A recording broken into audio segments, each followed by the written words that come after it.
We need to talk about what's happening between the United States and Canada right now. Because, folks, this isn't just another trade dispute. This isn't just political posturing. What we're witnessing is the potential collapse of one of the most important economic partnerships in the world. And the consequences are going to hit every single American, whether you realize it or not. Let me lay out exactly what's happening, because the mainstream media is either ignoring this story or deliberately downplaying how serious it is. President Trump has issued an ultimatum to Canada regarding the renegotiation of USMCA, the United States-Mexico-Canada Agreement. That's the trade deal that replaced NAFTA, the agreement that governs hundreds of billions of dollars in trade between our countries every single year. And Trump's demands, they're not just tough, they're designed to be unacceptable. According to reports, Trump is demanding a clause that would allow the United States to unilaterally withdraw from the agreement at any time with just 1 year's notice. Think about what that means. It means Canada and Mexico would be operating under a trade agreement that the United States could cancel whenever it wants, for whatever reason, giving them just 12 months to prepare. No stability, no certainty, no ability to make long-term business decisions based on the assumption that the rules won't change overnight. But that's not all. Trump is also threatening 31% tariffs on all Canadian goods if they don't agree to his terms. 31%. That's not a negotiating position, that's a sledgehammer. And you know what Mark Carney did? The Prime Minister of Canada, the man who's supposed to be negotiating this deal? He walked out. He left the White House. He refused to sign. And he effectively suspended Canada's participation in the renegotiation process. Now, some of you are probably thinking, good, finally someone's standing up to unreasonable demands. Finally someone's calling Trump's bluff. But here's what you need to understand.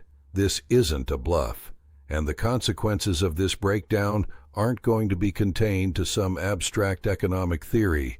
They're going to hit you directly, in your wallet, at the grocery store, at the gas pump, everywhere. Let me explain how integrated the U.S. and Canadian economies actually are, because this is something most Americans don't fully appreciate. Canada is our largest trading partner, not China, not Mexico, Canada. Every single day, over $2 billion in goods and services cross the U.S.-Canada border. That's not a typo. $2 billion. Every day. And it's not just finished products going one way. The supply chains are completely interconnected. This is especially true in the automotive industry, which is absolutely critical to both economies. When you build a car in North America, the parts don't just cross the border once. They cross multiple times. A component might be manufactured in Michigan, shipped to Ontario for assembly into a larger part, sent back to the U.S. for integration into a vehicle, then cross the border again for final assembly. This happens because it's efficient, because both countries specialize in different aspects of manufacturing, because the integrated supply chain allows us to compete globally against manufacturers in Asia and Europe. But if you put 31% tariffs in place, that entire system collapses. It's not economically viable anymore. You can't add 31% to the cost every time something crosses the border and maintain competitive pricing. So what happens? Manufacturing moves, jobs disappear, prices skyrocket, and American consumers, the people Trump claims to be protecting, end up paying more for everything. Cars get more expensive, parts get more expensive, repairs get more expensive. Everything connected to the automotive industry, which employs millions of Americans, gets thrown into chaos. But it's not just cars, it's energy, it's resources, it's food. Canada supplies a massive amount of energy to the United States. Oil, natural gas, uranium, hydroelectric power. We're talking about resources that American homes and businesses depend on every single day. Now, Trump's position seems to be that we can replace Canadian energy, that we can just buy it somewhere else or produce it ourselves. And there's some truth to that. The United States has ramped up domestic energy production significantly in recent years. But here's what Trump either doesn't understand or doesn't care about. You can't replace this volume of energy overnight. You can't just flip a switch and suddenly have new pipelines, new refineries, new infrastructure. That takes years and billions of dollars in investment. And in the meantime, what happens to energy prices? They go up, way up, because if you suddenly cut off a major supplier, basic supply and demand kicks in. Less supply, same demand, higher prices. So gas gets more expensive, heating your home gets more expensive, electricity gets more expensive, and all of that flows through to everything else. When energy costs more, manufacturing costs more, transportation costs more, everything costs more. Mark Carney understands this. That's his entire strategy. He's betting that the United States can't afford to actually follow through on Trump's threats because the economic pain would be too severe, too immediate, and too visible to American voters. He's betting that when gas prices spike, when grocery prices jump, when car manufacturers start announcing layoffs, the political pressure on Trump will be enormous. And you know what? He might be right. But here's the thing that should terrify everyone. This is a game of chicken where both drivers might actually be crazy enough to not swerve.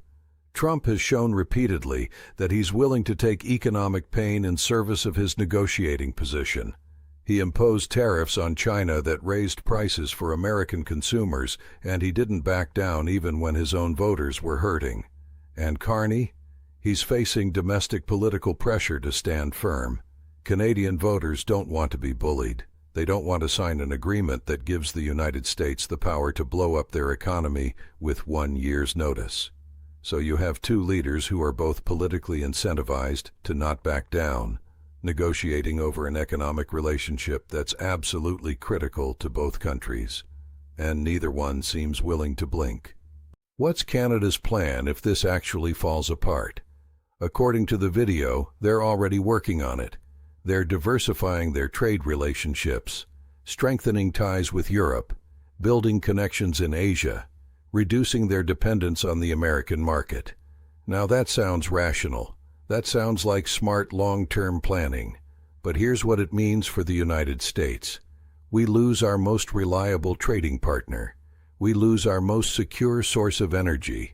We lose the integrated supply chains that have made North American manufacturing competitive. And we get what in return? The satisfaction of having issued an ultimatum, the feeling that we showed strength, that we didn't let Canada push us around. That's not a trade-off that makes sense for American workers. That's not a trade-off that makes sense for American consumers. That's not a trade-off that makes sense for American businesses. But that's the direction we're heading, and the window to fix this is closing fast. Let me talk about the resources specifically because this is where Carney thinks he has Trump over a barrel. Uranium. Canada is one of the world's largest uranium producers. The United States needs uranium for nuclear power plants, for naval reactors, for weapons. We import significant quantities from Canada. Can we get uranium elsewhere? Sure. Kazakhstan produces uranium. Australia produces uranium. But setting up those supply chains, ensuring the same quality and specifications, dealing with different regulatory regimes, that all takes time. Critical minerals, lithium, cobalt, rare earths. These are essential for batteries, for electric vehicles, for defense systems, for all the technology we're trying to build domestically. Canada has significant reserves of these minerals. Trump talks about reshoring manufacturing, about building things in America. Great. How are you going to do that without access to the raw materials? You going to mine them all domestically? That's going to take decades of permitting, environmental reviews, and infrastructure development. Or are you going to import them from China, the country Trump claims he's trying to reduce our dependence on? Carney knows all of this. He knows that the United States talks a big game about energy independence and domestic production, but the reality is far more complicated. We're integrated with Canada because it makes economic sense, because the resources are there, because the infrastructure exists. Tearing that apart over a trade negotiation is like burning down your house because you don't like the color of the walls. Now, let's talk about what this means geopolitically, because that's the broader context that makes this even more concerning. For decades, North America has been a stable economic bloc. The United States, Canada, and Mexico working together, trading freely, building integrated supply chains. This wasn't just good economics, it was good strategy. While China was rising, while Europe was dealing with its own problems, North America was united. We had each other's backs economically and strategically. That was a source of strength. But what's happening now? We're fracturing. We're turning on each other. We're treating our closest allies like adversaries. And who benefits from that? China, Russia, anyone who wants to see the Western alliance weakened. When Canada starts looking to Europe and Asia for trade partnerships, when they start diversifying away from dependence on the United States, that's not just an economic shift. That's a geopolitical realignment. And once that happens, once those new relationships are established, they don't just disappear if we change our minds later. Canada isn't going to spend billions building new trade infrastructure with Europe and Asia, and then just abandon all of that because the United States decides it wants to be friends again. This is what strategic decoupling looks like, and we're doing it to ourselves. Not because Canada betrayed us, not because they violated the agreement, but because we issued an ultimatum that no sovereign country with any self-respect could accept. Think about the clause Trump is demanding, the ability for the U.S. to unilaterally withdraw with 1 year's notice. Put yourself in Canada's position for a second. You're a Canadian business trying to decide whether to invest millions in expanding your manufacturing operation to serve the U.S. market. You need to borrow money, buy equipment, hire workers, all based on the assumption that you'll have access to the American market for long enough to recoup your investment. But the trade agreement includes a clause saying the United States can cancel the whole thing with 12 months' notice for any reason at any time. Would you make that investment? Would you take that risk? Of course not. You'd be crazy to. So what happens to trade between the countries? It doesn't grow. It shrinks. Canadian businesses stop investing in cross-border operations. American businesses that depend on Canadian inputs start looking for alternatives. The integrated economy starts fragmenting. That's not strength. That's not winning. That's self-inflicted economic damage in service of some abstract notion of sovereignty. And here's the really frustrating part. Trump and his supporters will claim this is about standing up for American workers, about not letting foreigners take advantage of us, about putting America first. But American workers are the ones who are going to get hurt when this falls apart. American workers in the automotive plants that depend on Canadian parts. American workers in the energy sector that processes Canadian oil. American workers in the manufacturing operations that use Canadian minerals. You think those jobs are going to be fine when supply chains collapse and costs skyrocket? You think companies are just going to eat those increased costs and not lay people off? Mark Carney is betting that Trump will realize this before it's too late. He's betting that economic reality will force a retreat from the ultimatum. He's betting that American businesses will put enough pressure on the administration that a more reasonable deal gets done. But what if he's wrong? What if Trump doubles down? What if this actually falls apart? Then we're looking at economic disruption on a scale we haven't seen since the 2008 financial crisis. Prices surge, supply chains break, manufacturing contracts, unemployment rises, and both countries suffer, but especially the United States because we're the ones who blew up an arrangement that was working. And Canada, they'll hurt too. Their economy is smaller and more dependent on exports. They'll take a significant hit, but they'll also move on. They'll build new relationships. they'll diversify, and 10 years from now, they'll be less dependent on the United States and more integrated with the rest of the world. Is that what we want? Is that America first? Alienating our closest ally and most reliable trading partner in service of an ultimatum that doesn't even make economic sense? I don't think so. But that's where we're headed unless someone in the administration starts thinking about the actual consequences instead of just the negotiating tactics.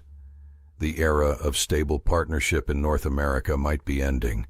Not because it had to, not because the relationship wasn't working, but because we chose to blow it up. And when historians look back at this moment, when they try to understand how the United States went from the dominant power in North America to just another country trying to manage its decline, this trade ultimatum might be one of the key turning points. Because you can't maintain dominance by alienating your allies. You can't build strength by isolating yourself. You can't win by making everyone around you want to find alternatives to dealing with you. That's not strategy. That's self-destruction. And Mark Carney is calling the bluff because he knows that if this actually happens, both countries lose, but the United States loses more in the long run. The question is, does Donald Trump understand that? Or are we about to find out the hard way?